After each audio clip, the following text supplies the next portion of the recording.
আসসালামু আলাইকুম এভরিওয়ান। এখানে লট্টি শুটকি ভুনা করতেছি। প্রথমে তেল দিয়েছি, তারপরে দিয়েছি 1 বাটি পেঁয়াজ। পেঁয়াজ অনেক বেশি দিতে হয় শুটকিতে। তারপরে দিয়েছি রসুন কুচি, আদা রসুন পেস্ট, হাফ চামচ হলুদ, হাফ চামচ গুঁড়া মরিচ, হাফ চামচ ধনিয়া, হাফ চামচ জিরা, স্বাদ মতো লবণ। এখন সব কিছু ভালোভাবে মিক্স করে নিচ্ছি। তাতে দিয়ে দিয়েছি কাঁচা মরিচ ফালি, কক্সবাজারের লট্টি শুটকি। শুটকির চেয়ে পেঁয়াজ অনেক বেশি করে দিলে শুটকি বেশি টেস্টি হয়। এখন শুটকিতে দিয়ে দিচ্ছি পরিমাণ মতো পানি।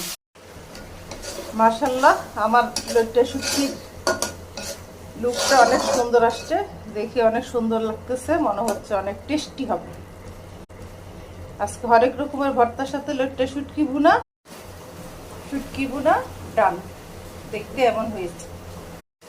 আলহামদুলিল্লাহ, আমার লট্টি শুটকির ফাইনাল লুক দেখে অনেক সুন্দর হয়েছে।